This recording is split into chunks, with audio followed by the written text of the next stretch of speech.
Арыбаңыздар, урматтуу телегөрүүчү. Эфирде 5-дебеши. Аны мен Керим Айдаров алып барам. Биз адаттагыдай эле кайрадан шайлоо темасын козгой турган болуп калдык. Анткени учурдун темасы ошол экен. Бирок элдер дагы менимче бул темадан таза болуш керек. Бүгүн ушул теманы козгоп көрөлү. Андан кийинкисинде балким башка темага өткөнгө аракет кылалык. Бүгүн БШК же бул соттор соо эмес го деген теманы коюп алдык. Анткени БШК менен соттор соо эмес го деген сөздү биз тырмакчыга алып коелу. Анткени аталган орган таарынбасын. Анткени бул эми бура сүйлөсөк күлгөнгө жакшы деген кыргыздын сөзүндөй эле бир аз тамаша иретинде дагы бир аз ич жүзү ачышкан ачуу чындыкты дагы кошолу айталы деген максат болду. Дегенде мен бүгүнкү коноктор менен тааныштырып алайын. Менин оң жагымдан Кубанычбек Исабеков, мурдакы депутат. Алмаз Акматалиев, саясат талдоочу, профессор. Бакыт Жумагулов, саясат таануучу. Адил Турдугулов, жарандык активист. Куш келипсиздер, урматтуу коноктор. Жогоруда айткандай эле саясат бүгүнкү учурда шайлоо негизги тема катары кабыл алынып атат. Азыр кайда барба, мамайдын көрү дегендей эле кайда барба шайлоо. Анан шайлоонун эми бир өңкүтүн алып көрөлү. Мынау БШК менен соттордун темасы. БШК 2 жолу тайгаланды. Эми кантип тайгаланып, эмне болуп жыгылды, бул эми саясий мааниси бар. Анан 2 жолу тең 2 партия утуп чыкты да. Соттор бир адилеттүү чечим чыгаргандай көрүндү бир жагынан, экинчи жагынан тополоң кылбай эле коелу дагы, муну дагы жарышка кошуп коелучу дегендей максат болгондой болду. Анан дегенде ушул тема жөнүндө кепти козгойлучу. БШК эмне үчүн ушундай чечимге барды? Эмне үчүн жыгылды? Эмне үчүн керек болсо сөзүнөн, оюнан тайды дегендей максат? Барыбыз конституцияга, мыйзамга шешибиз керек. Эки ушундай болбоду маселечи, 2 партия боюнча. Атын айтканга болбойт атпайбы? Бирөөндө чындыгында биринчисинде дагы, экинчисинде дагы мыйзам чегинде болду деп эсептейм. Себеби биринчисинде мыйзам чегинде БШКныкы. Эмне үчүн бул конституцияда, анан конституциялык мыйзамда шайлоо жөнүндө жазылып турат. Жол жоболоручу. Мисалы, партиянын ыйгарым укуктуу өкүлү болуш керек. Аны деген бекитиш керек болчу ошол съездде же конференциясында. Ага деген ишеним кат бериши керек, нотариус аркылуу. Анан ал ошо партиянын атынан барып өткөрөт. Колуна кагаз алат өткөргөндүгү жөнүндө. Алып барып эле башка киши, бөтөн киши алып барып таштап коюп кетип калганда, анын ичинде туурабы, туура эмеспи, кээ бир документтер толукпу, толук эмеспи, эчтеке дайын жок болуп атпайбы. Анан БШК өзүнүн укугун колдонуп өткөрбөй койгондугу чындык. Анан эми бул сот системасына деле азыр эл арасында аябай көп нааразычылык бар, талаптар бар. Президент баш болуп сынга алып атат. Эми мурунку бийликте ушундай эле деп атышат, бирок азыркы бийликтерге келгенде канча болду мына, бирок сот системасында эч кандай өзгөрүү болгон жок. Чеке жылтарлыкчы. Анан эми БШКны азыр толук баарын эле күнөөлөй берсек, анда БШК да отставкага кетиш керек. Себеби туура эмес кылып элди козутуп, момундай митингке чыгарып элдичи. Анан ошол 2 партияга реклама түзүп берди да, жакшы, мындай ачык айткандачы. Бекер реклама кылып берди. Анан БШК өзүнүн укугун колдогонго жогорку сотко чейин барды. Биринчи жана партия боюнча айткандачы. Экинчи партия боюнча айтканда дагы партиялар, саясий партиялар жөнүндө мыйзам бар биздечи. Ал жерде так жазылып турат. Мисалы, съезди бул эң жогорку чече турган орган.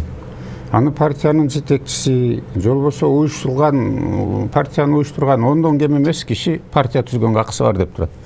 Алардын эле чечими эмес, ошол съезд болуп атканда конституциялык мыйзамда дагы шайлоо жөнүндө да жазылып турат. Съездде списоги бекилет деп турат. 60-беренени карасаңар, конституциялык мыйзамдынчы. Анан ал бекилген, съездде бекитилген мандатын алып алып ошо жерге катышып, анан добуш менен бекитилгенди кайра артка өзгөртүп туруп список бергенде, бул туура эмес болуп атат. Себеби ошол 60-берененин 2-пунктун карасаңар, за нарушение порядка выдвижения деген дагы бар.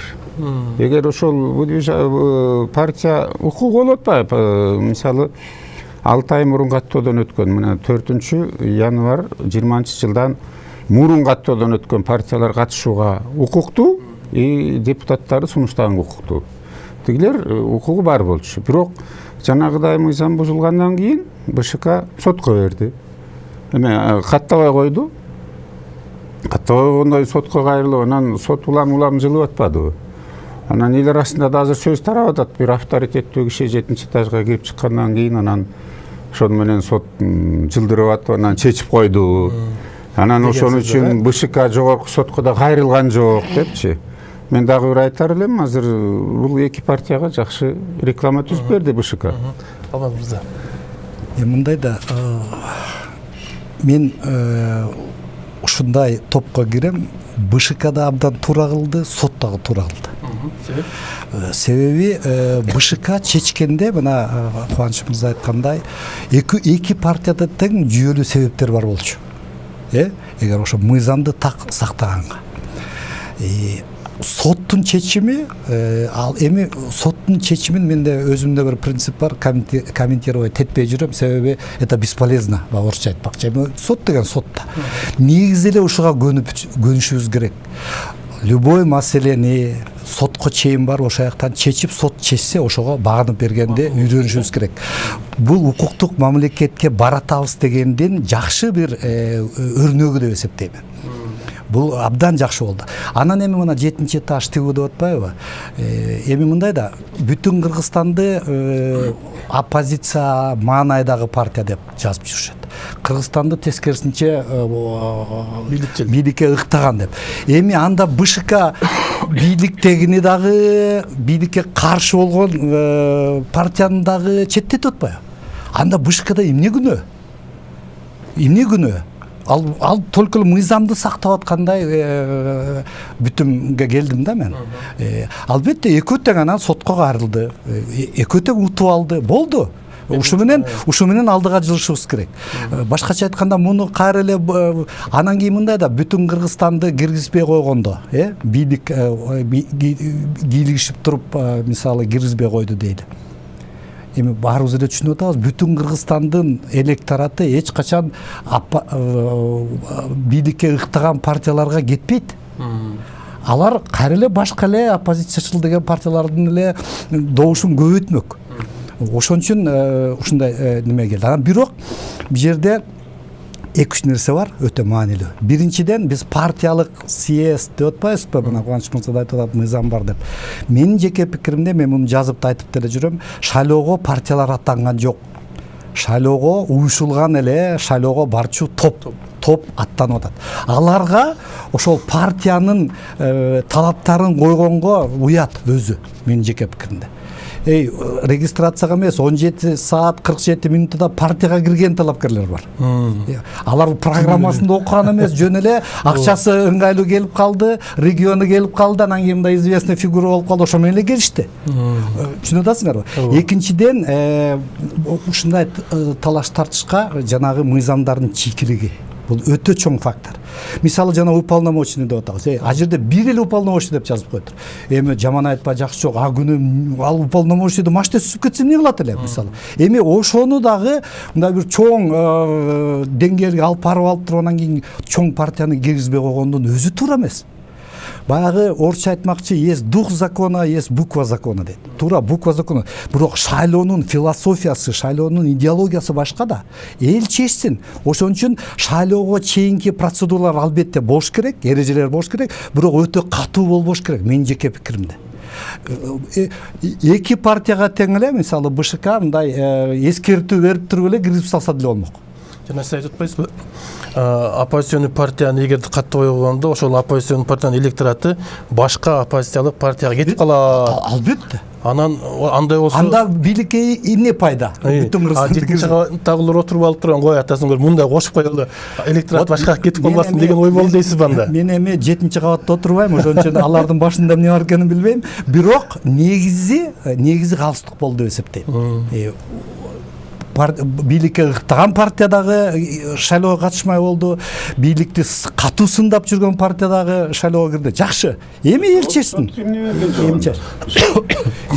БШКнын эмеси да, чечимде болот. Эмнеге жогорку сотко берген жок? Аны БШКдан сураган. Мен БШКда да Мен коллегиялык орган алардагы Жок, ал башка маселе. Жок, ал башка маселе. Шайлоо бүтсүн. Мынау состав БШК вообще азыр толугу менен алмашат парламент келгенде. Туурабы? Ана мындай да БШКнын мындай табияты башка да. БШКда мисалы 2016 жылгы коалиция менен коалициялык көпчүлүк менен коалициялык азчылыктын өкүлдөрү жүрөт. Ал партиялардын 2-үчөө жок уже. Алар жок, коалициянын өзү да жок. Ошон үчүн айтып атпаймынбы, БШК жөнүндө мыйзамга да өзгөртүү кириш керек. Менин оюмча, акыркы мына шайлоонун алдындагы коалициялык большинство азчылык анан президент өкүлдөрү ошол кезде алмашыш керек, менин жеке пикиримде. Антпесе алар өзлөрү унутуп калдылар кайсы партиядан келген БШК мүчөсү. Ал БШКнын жана президенттин өкүлдөрү мурдагы президенттин өкүлү болчу да. Мурдагы президенттин өкүлү. Ошон үчүн бул жерде эми БШК өзүнүн ишин жазады. Менин оюмча калыс эле жазады. Эми соттагы өзүнүн чечимин чыгарды. Эми муну эмне талкуулайт эми? Болду да, жыш керек алдыга. Бактыңызда кандай дейсиз? Эми бул маселе Алмас ага айтканда мындай юридикалык жактан бир карап коюш керекпиз. Кубаныч ага айткан саясий жактан да карап коюш керекпиз да. Юридикалык жактан караганда Алмас ага биякта маселе жок. Анткени БШКнын чечимдери жанагы саясий партиянын кетирген кээ бир каталыктары негиз болуп берип атат да. Маселе чыгып калып атат, мисалы булар эме 2015 жылдагы шайлоодон кийинки түзүлгөн БШК болуп атат да. Бирок азыр алардын өкүлдөрү бар да, ооба. Партия жок. Оппозициялык бар. Оппозициялык жактары коалициялары кичине өзгөрүлүп калды. Анткени убагында анда Атамекен жана эмеде коалицияда болчу. Өнүгүүгө катышкан жок мисалы. Жок, бар биякта өнүгөн өкүлдөрү бар. Вот Башка партия. Ушул маселе боюнча мындай да, негизинен борбордук шайлоо комиссиясы биз байкап атабыз, мына экөө каршы болуп калды мына акыркы чечимде, биринчи чечимде бирөө каршы болуп калды.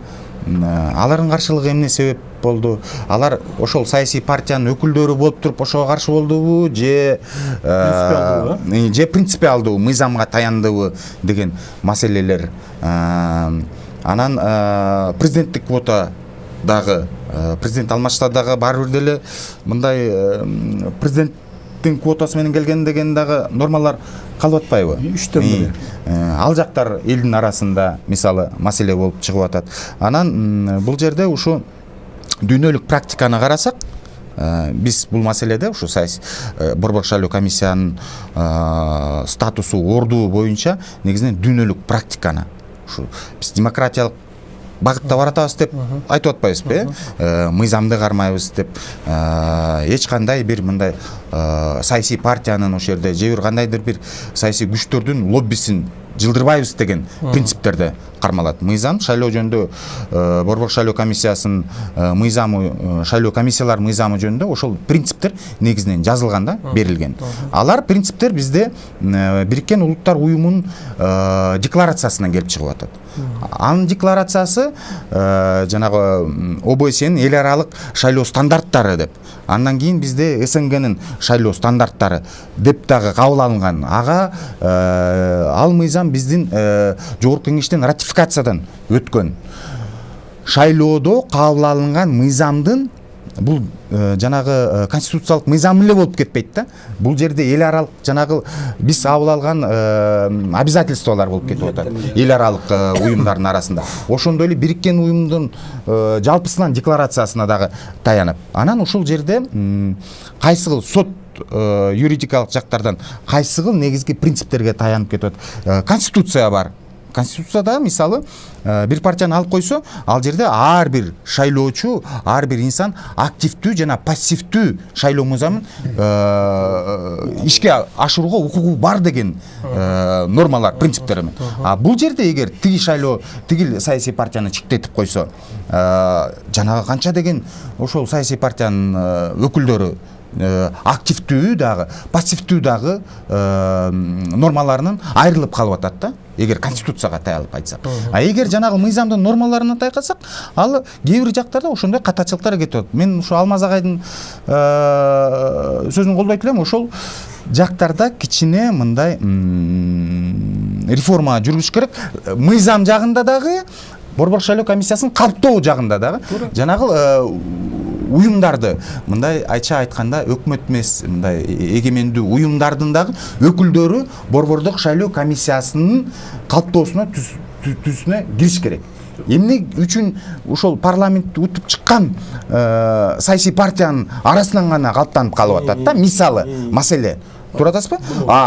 Жана 7%-тан эми мисалы да, мына бир партияны айтайын дегендей, 7%-га мына жетпей калып эле канча шайлоодон калып калып атат да. Анын дагы эмнеге анын өкүлдөрү кирбей калып атат Борбор шайлоо комиссия? 50 миң, 70 миң, 80 миң алган добуштар эмнеге алар саналбай калып атат? Мисалы да, ошон үчүн ушул жактарда чоң маселе суроолор болуп жатат. Айтайын деп атканымда, БШК маселенде топ кетерин айталычы. Мыйзамдуу түрдө өзүнүн конституциялык укугун жасадыбы кечээ, мисалы эки партия үчүн? Деги эле каттоо да бар. Юридикалык жактарды алганда жасады. Борбор шайлоо комиссиясы. Анан жанагы БШКда саясий кызыкчылык болбош керек. Болбоду саясий кызыкчылык БШКда. Только мыйзамга таяныш керек да. Саясий кызыкчылык негизинен мындай байкалган эле жок. Көшөгөн артында болушу мүмкүн, байкалбаган. Көшөгөн мындай юридикалык жактарды жана юридикалык чечим кабыл алуу жагында байкалган жок. Ал эми саясий жактарды карасак, мына саясий жактар ошол айтып атпайсызбы? Мен буга чейин да айткам, мына шайлоодо мыйзам нормаларын кабыл алуу мындай өтө мындай татаал, анан ыпластык менен мындай абайлап кабыл алыш керек да. Бул эгер ошол жерден кандайдыр каталыктар мындай саясий кызыкчылыктарга байланып юридикалык чечимдер кабыл алып калса, бул мындай шайлоонун стабилдүү өткөнүнө мындай күмөнсүмал болуп калат да. Керим мырза, сиз биздин маегибиздин кириш сөзүндө баарыбыз шайлоодон тажап баштадык деп айттыңыз. Бул калыс сөз, анткени силер үчүн деле кыйын болуп калды окшойт. Азыр бирде партия ыктаган серепчини чакыруу мүшкүл иш. Ошондуктан азыркы студияда отурган ошол бирде партия тартпаган адамдардын бул жерде эле чолду окшойт деп ойлоп жатам да студиядачы. Бул эмнени билдирет? Бул ошол шайлоого катышып жаткандардын эң негизги оюнчулары жана шайлоочулар дагы добуш күнү 4-октябрда добуштар чынчыл саналат деген ишеним бар экенин билдирет. Ошондуктан жандалбастап бардык күчтөр ошого жеңишке умтулуп шайлоого да катышып жатат да. Бирок чыныгы эркин шайлоо бир эле күн менен саналбайт, саноо бюллетендерин саноо күнү менен. Ага чейинки процессте абдан маанилүү. Эмне үчүн мисалы Беларуста азыр чоң митингдер өтүп жатат. Анткени ошол шайлоого чейин эле бүт эң негизги оюнчулар майдандан алып салынган да. Бизде андай эмес. Бизде негизги оюнчулар атаандаштык негизде шайлоодо катышып жатканы бул абдан чоң жакшы прецедент деген ойдомун. Анткени бул бир жагынан, экинчи жагынан административдик ресурс дагы жайылган да, менин оюмча. Бир эле административдик аппарат бир эле партияны сүрөп жатканын мен көргөн жокмун. Деги эле өкмөт мүчөлөрү ар кайсы партияга катышып бөлүнүп калгандыгы дагы бул административдик ресурс бир гана партияга иштейт дегенге бөгөт коет. Бирок бул жерде экинчи суроо жаралат да. Эгерде өзүңөр өкмөт болсоңор, анда силерде бир кандайдыр бир баалуулуктар болуш керек да, программа болуш керек да. Эгерде ар кайсы партияга жабылып кетсеңер, анда буга чейин өкмөт болгон нерсе Абылгазиев жетектеген, Боргунов жетектеген өкмөт эч кандай бир баалуулуктар жок турбайбы, программалар жок турбайбы дегенде шек жаралат да. Бул бир маселе. Экинчи жагынан жанагы Борбор шайлоо комиссия жөнүндө айтылып калды. Менин оюмча Бош шайлоо комиссиясы Кыргызстандын ичинде эң ачык органдардын бири да. Ал жерде дагы атаандаштык болуп жатканы, ар кандай ойлор айтылып жатканы, кээде бийликчил партия болсо дагы, олигархиялык партия болсо дагы, акчалар көп ташылган партия болсо дагы, аны дагы марага жеткирбей четтеп койгону. Экинчи жагын оппозициялык деп аталган, 10 жылдан бери эң радикалдык чакырыктарды жасаган лидерин дагы четтетип койгону, бул дагы ошол өзү Бош шайлоо комиссиясында кандайдыр бир үстүнөн жагындан басым болуп жатса дагы, ал жагдагы үстүндөн түшкөн тапшырмалар дагы ар кайсы жактан, бирөө ак үйдөн болобу, бирөөсү көк үйдөн болобу, ошондой тапшырмалар түшсө дагы ичинде буну тезден тез аткарбай, өздөрү талашып тартышып аткарып жатканы бул жакшы нерсе деген ойдомун. Сот өз ал чечимди чыгарган жок. Жок, четтебеш керек, ал марага жеткириш керек деп. Менин оюмча бул үстүндөн түшкөн тапшырма, бирок алар эмне негизде ошондой тапшырма түшүрдү деген ойдомун. Анткени башында айткандай эле негизги оюнчулар шайлоого катыш керек. Анткени олигархиялык партия болобу же оппозициячыл партия болобу, эгерде шайлоого катышпаса, анда бул шайлоо атаандаштык негизде өттү дегенде эң чоң шек жаралмак. Анда болсо 4-октябрдан кийин ошол наразычылык айткан адамдардын көчөгө чыгып, ак үйгө карата наразычылык айтууга бүт негиздер болмок да. Азыркы учурда менин оюмча андай нерсеге негиз жок деген ойдомун. Мисалы, маселен, жанагы көчөгөнүн артында саясат бар болушу мүмкүн деп атпайлыбы? Биздин Кыргызда, жана кыргызчылык дегендей да, кыргызчылыкта бул бар да биздечи. Мындай баары бир саясат бар. Көчөгөнүн артында туруп алып, тигинтип кой, момунтип кой дегенчи. Анан мен да бир ой, мындай жөн бүдөмүк ой айтып атам да, эми бул деле элдин арасындагы ойлордон бири. БШКны жыгып берип, сот адилеттүү болуп көрүнгөн дагы бул сот аябай жакшынакай, мына адилеттүү сотту биз түзүп койдук деген бир форманы көрсөтүп аткан жокпу саясий өңүттө? Эми мындай да, эми албетте саясат бар. Саясат бар, саясат бардык жерде бар. Саясат кечөөдө болгон, бүгүн эртең да болот саясат.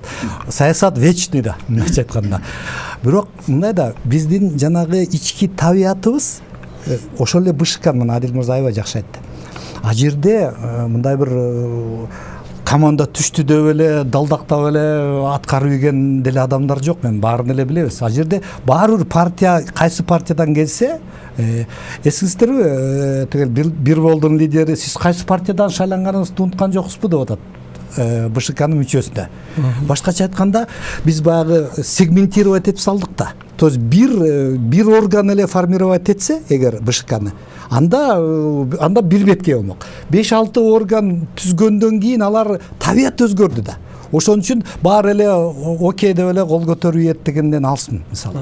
А соттордуку, эми соттордуку айтып атпаймынбы, мен эч качан соттун чечимин комментарий бербей жүрөм.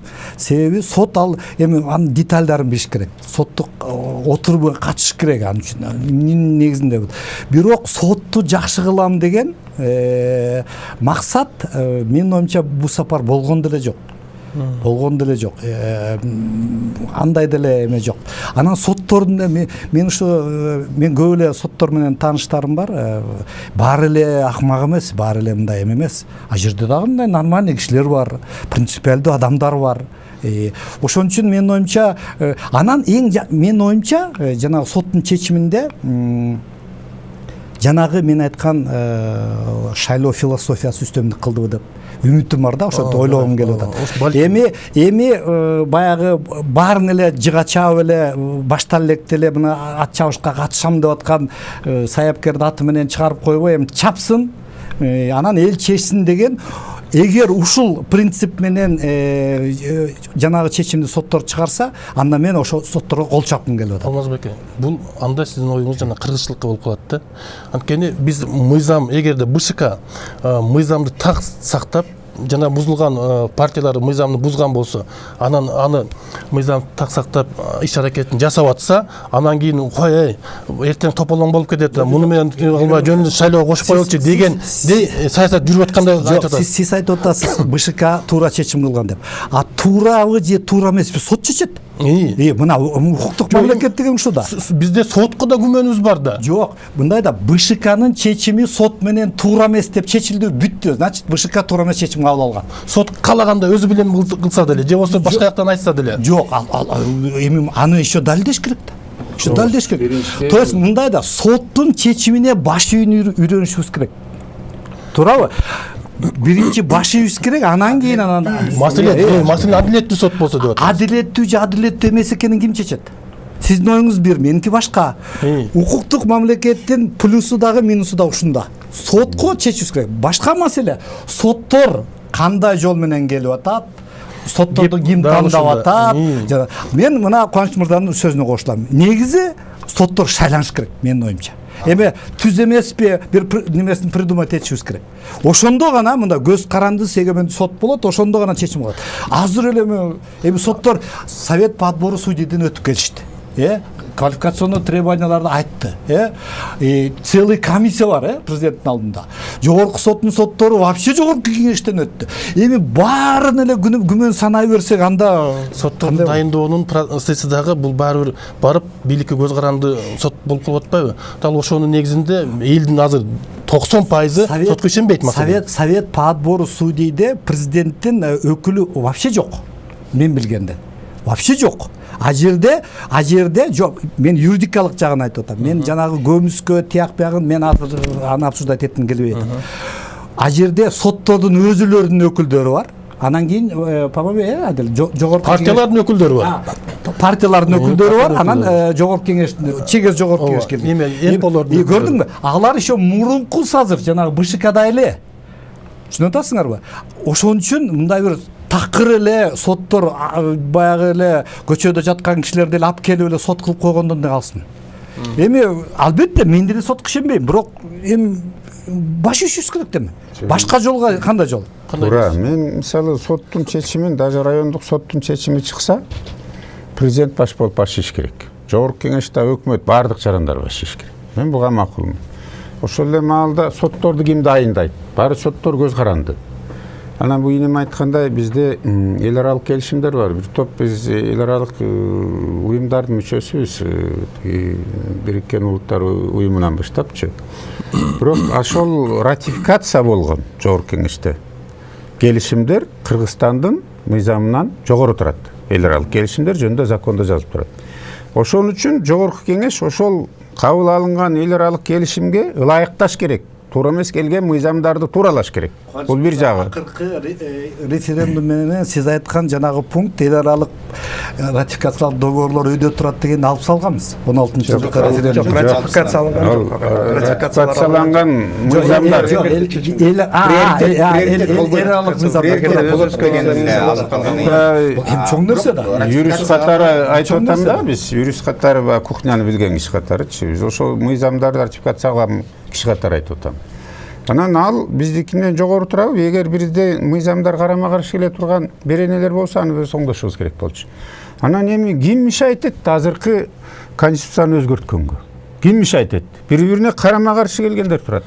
Азыр сиз айтып аткан мисалы депутаттар шайланат деп турат. Шайлоо жөнүндө эле конституцияда партия жөнүндө сөз жок. А партиялар чыгып атпайбы? Уюшулган топ деген менен партиялар сунуш кылып атат, уюшулган топ эмесчи. Демек биз законду өзгөртүшүбүз керек болчу. Законду бул жогорку кеңеш өзгөртпөй койду. Өзлөрүн ыктап алды. Кайра эле ошол Атамбаев менен Шопурунун элегинен өткөн депутаттардын чимкириктеринин 120-сынын 88-и баратат азыр делечи. Анан эмнен өзгөрүлөт? Конституцияда өзгөргөн жок.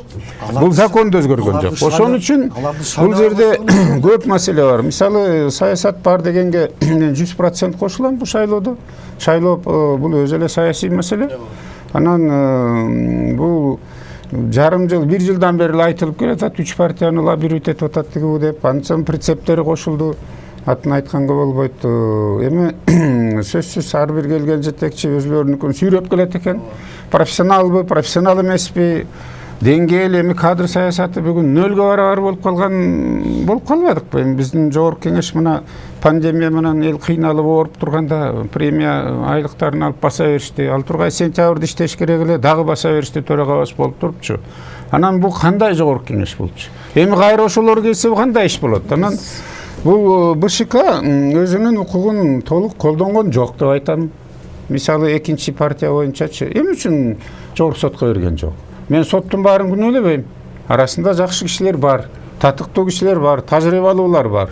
Ошол эле отбор судей эмне ошолор 5 кол тең кишилер келдиби? Эмне профессионалга келди ошол жерге? Бул сиздин жана экинчи партия боюнча айтканыңызда ошо элди көтөрбөй эле коелу, анан кийин биринчи баягы бай партияны соттон жеңдирип койдук эле, муну азыр уттуруп койсок туура эмес болуп калат, эл туура эмес ойдо калат дегендей кылып эле жана биз айткандай эле кыргызчылыкка бара берсинчи, жок деген эле саясат болуп калды го дейм да. Саясий же элдик деген закон жок, закондо жок. Саясий деген чечим кабыл алсын деген сотко закон жок. Бизде ошондой Соттун жумушу беренелер так жазылып турат. Ошонун негизинде гана иштеш керек. Мырза, эгер даже сиз айткандай болсо туура болду да. Себеби эл чечсин да. Жанагы эле шайлоонун мыйзамдуу керек жаганда. Жок, мыйзамдуу эле. Эң чоң мыйзам шайлоого келгенде эң чоң мындай принцип эл чечиш керек. Шайлоо ошон үчүн жасалып атат. Эгер даже сиз айткандай болуп 6-чы таштанбы, 7-чи таштанбы айтылып жазалса дагы бул туура чечим болду деп эсептейт. Жок, 50-60 киши плакат көтөрүп чыкса эле бул бүт кыргыз эл эмес да. Жок, эми плакат көтөрүп чыккандардын баарына эле чечим кабыл алынган жок. Шайлоонун дагы жолу айтам, шайлоонун принциби айтып атпаймынбы? Жанагы шайлоого чейинки процедуралар кичине жеңилирээк болуш керек деген себеби ошо да. Баары бир бул мисалы көрөбүз эми ошол Кыргызстан атын айтпады атасыңар, эми жана эки партия өтпөйбү аны ошо Кудай билет. Туурабы? Эл чечсин деген принцип өйдүрөөк болгон чечим болсо, бул жакшы чечим да. Биз муну колдошубуз керек да. Туура чечим болду, эл чечсин деп. Жана БШК эмне үчүн берген жок? Мен сизди чакырып кетет элем, шайлоо процессинен тажабаш керек. Шайлоонун жыйынтыгы абдан маанилүү. Ошол үчүн эмне дегенде, анткени 2005-жылдагы болгон революция бул Акаевдин алга Кыргызстанды сүрөп алып келген себеби болду да, туурабы? Элдин оюн ойлобой. 2010-жылдагы революция дагы ошол себептен болгон. Анткени Бакиев 100% ак жолду өткөрдү, Атамекенди өткөргөн жок, жыйынтыгында айтып атам да. Атамбаевдин да катачылыгы ошондой болгон. Бүт административдик ресурсту азыркы президентке сүрөп, Бабановду болсо ага карата кылмыш ишин козгоду. Баары тең бүт ошол жасаган адамдарга карата өздөрүнүн башына тийди да ошол нерсечи. Ошондуктан азыркы процесс ошонун жыйынтыгы түздөн-түз 2023-жылы кайсы президент шайланат, кайсы негизде шайланат, ошого да байланыштуу. Эмки конституция өзгөрөбү же өзгөрбөбү дагы бул дагы ошол жогорку кеңешке келген негизги оюнчуларга байланыштуу. Ал үчүн биз легитимдүү парламентти шайлашыбыз керек. Ал үчүн ошол парламенттин шайлоонун жыйынтыгын ички негизги оюнчулар дагы, ошондо гана тышкы оюнчулар дагы бул шайлоону тааныйт. Ошондуктан менин оюмча биз бардыгыбыз тең негизги оюнчуларды дагы, эки ордунда турган оюнчуларды дагы, чоң казат болобу башка партияларды дагы бардыгын тең шайлоого катыштырышыбыз керек. Бирок бул жерде экинчи маселе бар да. Деги эле азыркы бүт шайлоодо эки чоң маселе болуп келген. Бул административдик ресурсту пайдалануу жана добуштарды сатып алуу. Азыркы учурда административдик анчалык чоң роль ойнобойт деген ойлойм. Мурунку шайлоолорго салыштырмалуу. Эмне дегенде, анткени буга объективдүү шарттар бар. Административдик бийликчил партия бул бир гана эмес. Ага туруштук бере турган 2-3 олигархиялык партиялар бар. Алардын акчалары жана ошого жараша административдик ресурстагы эбегейсиз. Ошондуктан экинчи маселе жаралып атат да, акчаларды добуш сатып алуу. Мурунку учурда Акаев айтып келгенде добушту акчаларды ала бергиле. Бирок участокко барган өзүңөр жүрөгүңөргө тандаган партияны тандагыла депчи. Биздин тажрыйба көрсөткөндөй, биздин элибиз чынчыл экен да. Кимден акча алса, ошого барып добуш берет. Аз да ошондой болуп жатат. Бунун үстүнө эмне дагы маселе болуп жатат. Анткени азыркы бүт бийлик институттарына таптак решение түшкөн да. Акыркы иликти болду, айрай жасады, агай билет. Ал жерде 60% бүт бийликке таптак решение берип келген да. Бул абдан кооптуу сигнал. Ошондой эле сигнал 2005-те, 2010-да болуп келген, революциянын алдында болуп келген. Ошонун чыгуунун жолу кайрадан эле атаандаштык негизде шайлоо өткөзүү, бул биринчиден. Экинчиден, бул жерде экинчи маселе ошолор акча берүүгө кандайдыр бир элди ошол акчага сатылбоо аракетин жасаш керек да. Анткени бир жагынан элди да түшүнсө болот да, булар айтып беришет, бирок убадасын аткарбайт. Анткени 2005-жылдагы революцияны жасадык, 2010-жылдагы революцияны жасадык, президентти алмаштырып эле келе жатабыз. Жашообуз оңолбойт. Ага караганда азыр мынакей коронавирустун пандемиядан кийин акчабыз жок калды, ага караганда $100 алалы, кошо караша добуш берели, бүттү дейт да. Ошого добуш берели. Ошол схемадан чыгуу, ошол мындай ойдон чыгуу, бул биз бардыгыбыздын аракетибиз болуш керек да. Негизги максатыбыз болуш керек. Ресурс көп ролду ойнобойт дегенге мен Адилге кошулгум келип атат да. Анын эң дагы бир чоң себеби бар, жанагы электрондук урна. То есть ал жерден мурун кандай эле бекинип туруп эле ушундай караңгы комнатага кирип туруп эле анан 200-300 бюллетенди салып койчу, туурабы? Азыр бул мүмкүн эмес. Мүмкүн эмес да. Үчүнчү фактор бул ачыктык, ачыктык, интернет бар. Төртүнчү фактор бул реалдуу конкуренция. Партиялардын бири-бирин аңдып жүрбөйбү? Бири-бирин тартып жүрүшөт, бири-бирин компромат чогултуп жүрөт. Бу дагы баягы ачыгыраак мындай калыс шайлоого кандайдыр бир кадам да. Ошон үчүн жанагы эл чечсин, баарын эле киргизели деген негизги философия, шайлоонун философиясы менин оюмча абдан туура. Мен ушул жерден бар, биз мында таң калып атам да, макул эми эл чечсин, биз эл чечсин деп келатат, бирок эл чечпей келатат да, башкаларды чечип коет да. Анан анда жок, билбейм андачы. Мен таң калганым анда жанагы каттоого саат 6-га чейин алып келиш керек дегенди алып салыш керек дагы. Кыргызча эле кечке мал алып келе берди деп коюш керек да. Эртесин алып келе берди. Ошондо элдин бардыгы шайлоого бара берет. Туурабы? А жана съезде бардык тизмени бекиттебей эле, съезден кийин эле беките эмеге чейин деп киргизип коюш керек экен да. Ошондо дана кыргызчылык болот экен дагы, бардыгы шайлоо кете берет. Укуктук мамлекет болсок, анда ошого сөзүңүзгө негиз болот эле да. Биз өзүбүз негизи конституциянын негизги беренелерин бузуп жатса, бийлик төбөлөрүбүз. Анан кийин 6-дан кийин алып 5 мүнөттөн кийин өткөндөн кийин алып келген жок деген негизде партияны киргизбеп партия шайлоого. Бул туура эмес. Ошол үчүн бул жерде кош стандарттуулук болбош керек да. Эгерде укуктукту туктаган мамлекет болсо, кандай баарыбыз тең ал тартипти сактайлык. А бул жерде салыштырмалуу кандайдыр бир кунтуктуу саясат жүргүзүлүп жатышына жол бербешибиз керек да бизчи. Адамга бир эле саат бар беле. Бир эле саат бар. Же колунда саат жокпу, же соткасын алып чыгарса көрүнбөйбү. Эмне деген бул шылдың да элдичи. Анан кыргызчылыкты мен да кыргыз болгондой сакташым керек. Бирок үйгө конок келсе, же бир той берсе, же бир мындай башка иш-чараларды өткөрүп аткандачы. А мыйзам чегинде жашабасак биз кайда барабыз? Анан бул жагы административный ресурс такыр жок дегенге мен кошулбайм. Себеби бизде болуп келген болуп атат. Азыр да болуп атат. Мисалы мугалимдерди алып барып тиги 2000ден аласыңар деп тиги алып барып катат. Анан мына БШКдагы өзү айтып атпайбы, 640 000 кишиге шайлоочулардын саны көбөйүп кетиптир. 1-2 ай калганда шайлоогочу. Эмне деген бул жорук? Себеби биз баягы жергиликтүү шайлоонун алдында көрбөдүкпү? Токмокко мисалы бул Сокулуктан, Кара-Балтадан алып барып кишилерди каттатып атышпадыбы? Балыкчыга, Караколго, Ошко, Майлы сугачы. Ошолор калды, ошол боюнчачы. А ким кепилдик бере алат, что 2 жолу шайлоого бир киши катышпайт дегендечи? Эмне үчүн бул 640 000 киши көбөйүп кетти? Бул ким күнөөлүү буга? Эмне үчүн көбөйдү? Кайсы партияга салат бул 640 000 кишичи?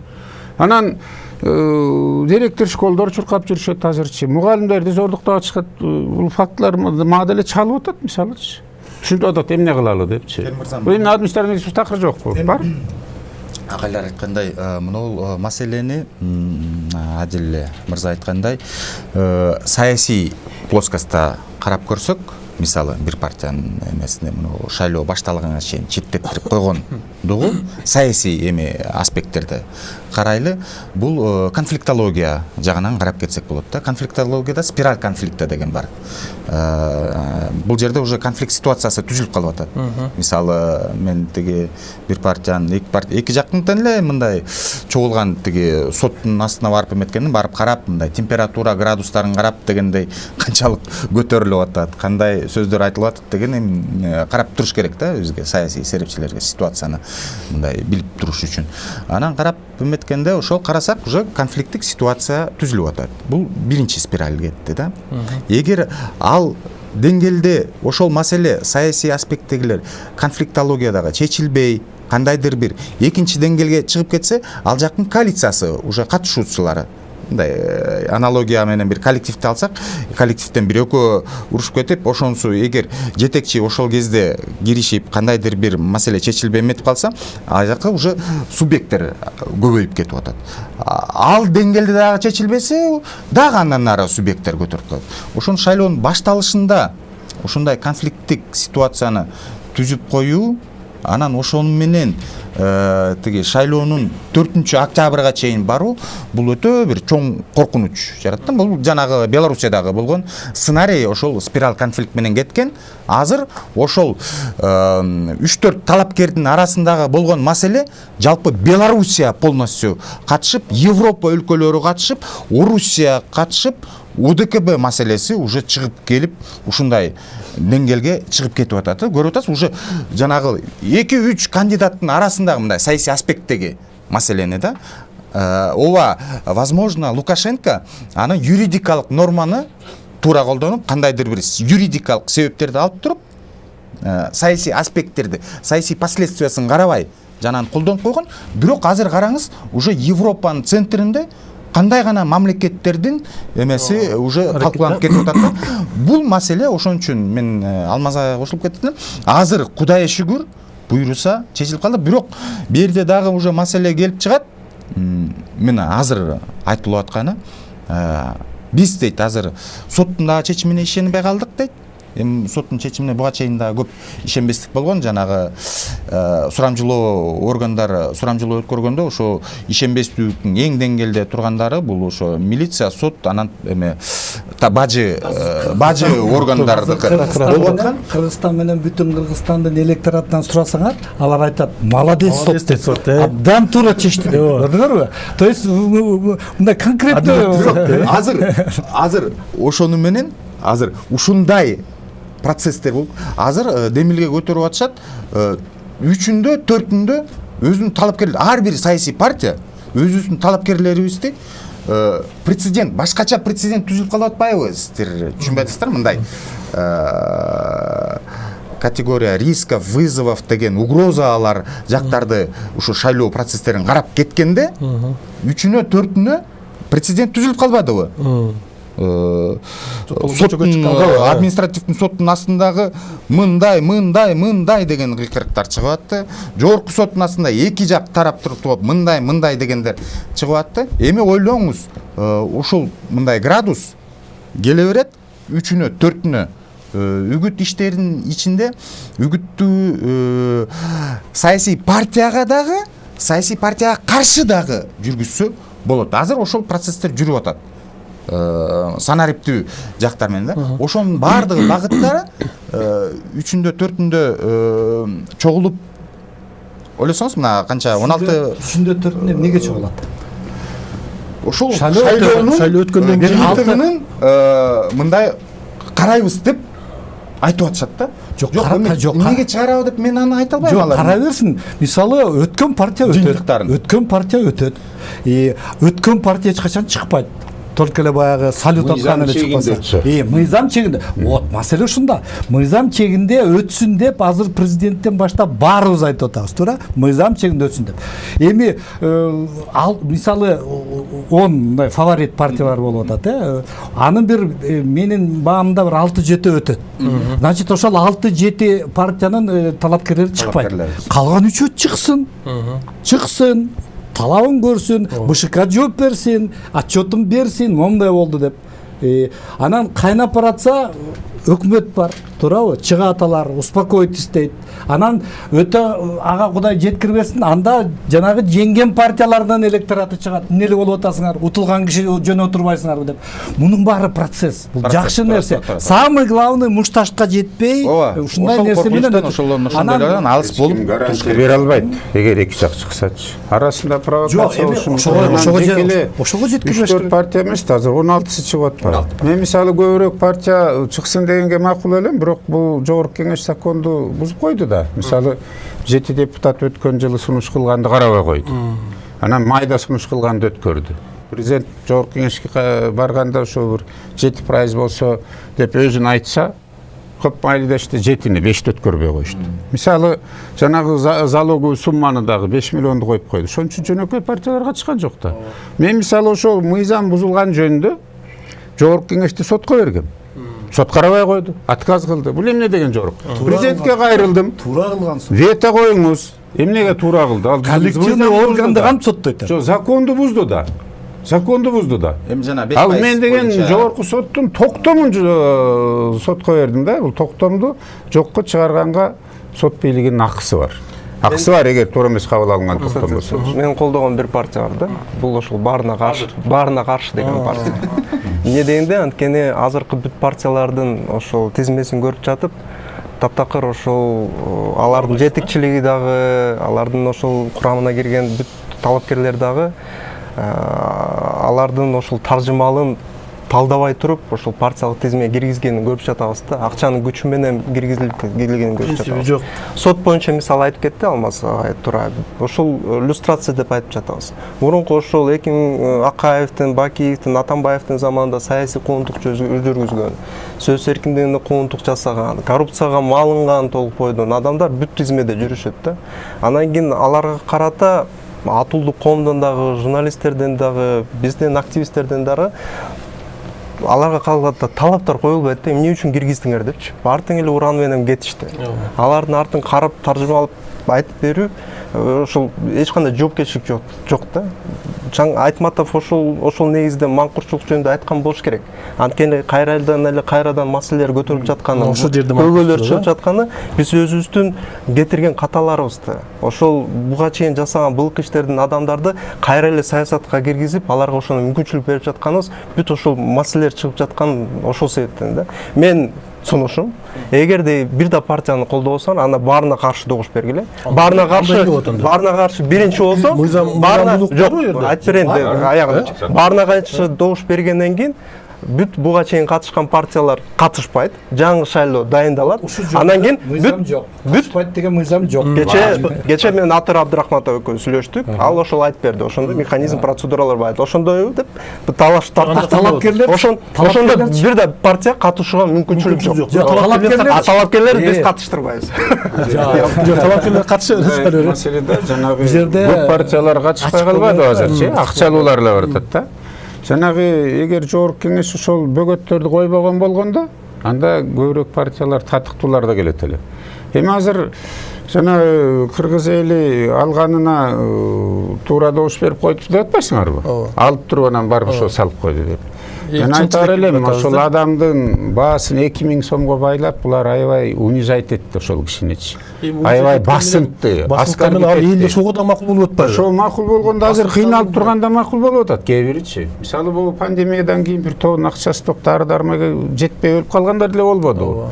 Анан бул жерде эми сатып алуу бул ошол кишини басмарлоого да барабар да. Берсе алыш керек, дагы тескери салыш керек деп айтам. Мен мисалы карап көрдүм азыр 271 киши соттолгон кишилер бар атат. 271 киши. Сиздин эмеңиздеги тескери Акаевдин агитациясына окшоп калып атат да. Ал жерден башкага салып берди. Бул кыргыз ошону үйрөнүп алды да. Анан эмне кылат? Алды бирок ошого салып атат да. Алсын. Ал кимдин акчасы эле? Анда ничесин мүмкүн мамлекеттин акчасы болсун мүмкүн анча. Эми Анан эми азыр соттолуп аткан 55 бар атат. Түрмөдөн кутулуш үчүнчү. Бул кандай эми ошол? Жок, мына кээ ушунду утпай, биз айтып атабыз. Шайлайлы айтсаңар эми муна. Мына Эмне үчүн мына жерде же бала чакасы розыскада жүргөндөр бар. мен негизги 500 миллионду жеп коюп качып жүргөндөр бар да. Бийликчил партия. Кайра ошол бар. Аларда мындай акча маселеси жок да. Мейли калган партиялар айта берели тизмесине ошол акчаларды киргизет депчи. Эми бийликчил партия болгондон кийин, бүт административдик ресурс болгондон кийин, эми мурунку коррупцияга малынмаган адамдарды кошкон. Ошол эле Сулайманов, Нурлан Сулайманов. Соттолгон 500,5 миллион доллар пара берген деп домат койдуруп туруп, мурунку транспорт министри. Анан кийин ошондой адамды өз тизмесине киргизип жаткандан кантип ишенет болот? Бул ошол партиянын өздөрүнүн жетекчилиги таптакыр эл менен эсептешпей жаткан себеби да. Булар ошол акча аркылуу административдик ресурс болобу басып дагы сатып алабыз, криминалды жөнөтүп дагы колун кыйрып туруп добушту бертиребиз деп атышат да. Адам укугу боюнча шайлоочунун укугу бар, баарына каршы добуш берет. 17-пункт, 16 партия, анан 17. Ал шайлоочунун укугу. Мен дагы ошо чакырар элем, булар баарына каршы добуш Биздин партия түзүлүп атат азыр. Мен мисалга бүгүнкү ушул отуруштачы тапсаңар анда сонун болот ушул партия. Мен бүгүнкү отурушта эмнени көздөгүм келди да, биз ошол мыйзамдуулук анан принципиалдуулукту кармашыбыз керек го деген маселени айткым келип атат да. Себеби БШКдагы, соттагы ушу принципиалдуулукту, мыйзамдуулукту кармадыбы, кармабадыбы, бул эми мындай ажырым маселе болуп атпайбы? Шайлоо эртең парламент, эме партияда принципиалдуулук жок болуп атпайбы? Мына ушундан бардыгы бузулуп атат. Кечээки либералың бүгүн социал, кечээки социалың бүгүн коммунист, башкача болуп кетип атат да. Принципиал жок, жасай аткандай жөнөкөй эле топ болуп алды. Уюшулган топ да. Бул партия барган жок. Ушуну унуткулачы, мен баарыңарды чакырам. Партия жок. Партия жок. Ал тууледа. Чоңулду. Чынында бир мандаттуу шайлоо болуп атат. Бүт партиялар бөлүштүрдү ар бир районго. Нарындыктар болсо нарындыкка кетти, таластыктар таластыкка кетти. Сиз айткан либерал, коммунист дегендер сөздөр ал партияга тийиштүү. А топ уюшулган топко андай багыттар тийиштүү эмес. Кереги жок экен да, мага карабайсыз. Жок, албетте кереги жок. Буга чейин айтылбадыбы, мына баардыгыбыз ошого эле келип атабыз деген. Алмаз ага сиз айттыңыз, негизинен системаны өзгөртүш керек деген.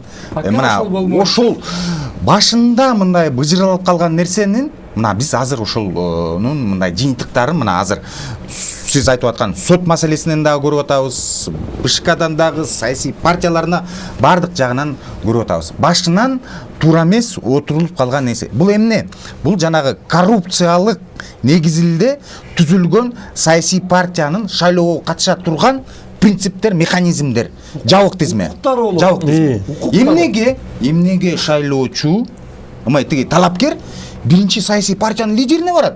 Мисалы да, мени тизмеге киргиз. Конституция боюнча бийликтин булагы ким?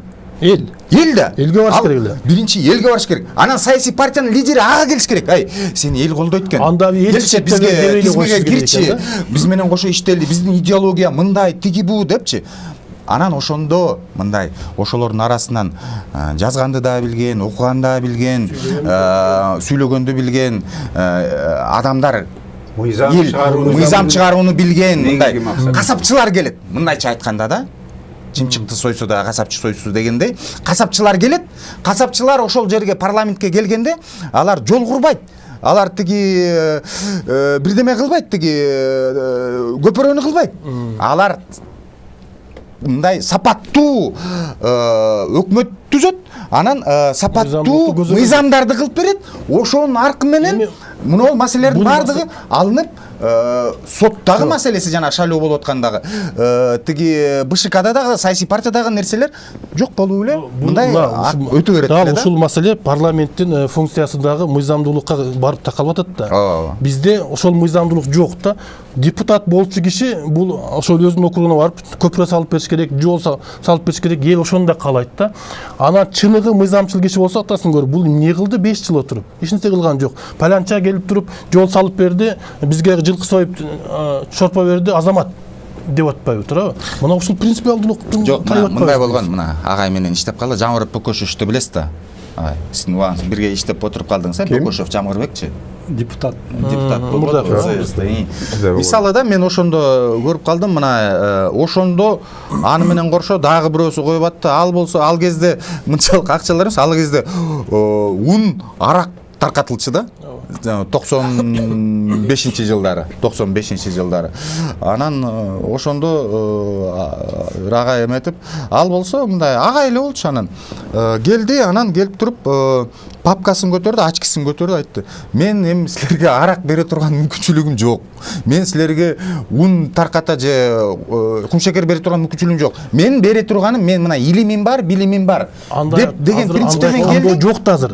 Ошону кылып туруп мына азыр токтогул үчүн тетиги Италиядагы болгон прецеденттерди алып чыгып туруп, таап туруп спецфонд түзүлдү. Мына ошодон бери жанагы токтогулдун жери эменин астында калып калган да, суу сактагычтын алтында. Билесиз, эме спецфонд жыл сайын берилет. Эгер байкасак, эмне үчүн элдин эсинде ошол баягы двухпалатный парламент болуп турган кездеги депутаттардын арасында эмне үчүн именно законодательный собраниядагы депутаттар эсинде калды элдин? Күчтүү. Себеби алар күчтүү болгон экен да. Күчтүү болгон. Себеби эмнеге күчтүү болгон? Себеби алар только мыйзам чыгарчу. Өкмөткө кийлигишүү мүмкүнчүлүгү да жок болчу. Себеби өкмөттү формировать этип, добуш берип эмечи ал СНПнын эл өкүлдөр жыйынынын милдети болчу. Ошон үчүн анан постоянно иштеш керек болчу. Эсиңерде болсо, постоянно иштеш керек. 35. Анан мындай да, мисалы база сессионный СНП сессионный иштечү. Анан кийин ЗСК барган кишилер, мисалы базарком же бир олигарх ойлойт да, елке, а жерде сүйлөш керек экен, жазыш керек экен. Эмне башымды оорутам. Андан көрө мен СНПга барайын дейт. Ошондо ушул система менен эле электен өтүп калганбы деп ойлойм да. Ошондо уже мына Дооронбек Садырбаев, Ишенбай Кадырбеков, Адахан Мадумаров, Сариев, ошо кезде Текебаевтар, то есть алар баягы керейтнечи баш иштеген, мындай мыйзам чыгарганды түшүнгөн кишилер барганбы деп ойлойм да. Мүмкүн ошол системага мүмкүн кайра келишибиз керек. Мүмкүн. Система бизге эрте болчу. Мен деле 2005-жылы ошо 7-9-дөн 74-округтан шайланып келгем. Түз бир мандаттууданчы. Силер жа көпүрө салып тигип атпайсыңарбы? Азыр мисалы мен бул төрөганы деле дебатка чыгышсам келбей койду. Бир топ депутаттарга суроо берсем, жогорку кеңештин функциясы кайсы десем, ошону айта албагандар келди азырчы. Мисалы 3 функциясы бар. Жана элдин көпүрөсү да салынышы керек. Аны бюджеттен карап туруп көргөзүш керек да. Аны деген бул жогорку кеңештин эң чоң рычагы бул бюджетти бекитет. Экинчиден өкмөттү ЗС ТШС жок деген бул туура эмес. ЗС чыгарган мыйзамды кандай аткарылып атат деп туруп көзөмөлгө алат, сурап алат. Туура эмес болсо аны тиги добушка коюп туруп алып салганга да укугу бар. Анын үстүнө бул мыйзам чыгаруу бийлиги, сот бийлиги, анан аткаруу бийлиги болот атпайбы бизде? Президент как арбитр катары болот атат да. Тилекке каршы бизде конституциянын гарантиясы да жок, конституциябыз да жок бүгүнчү. Нускасы жок да конституциянын. Биз дүйнөсүндө жалгыз мамлекетпиз ушундайчы.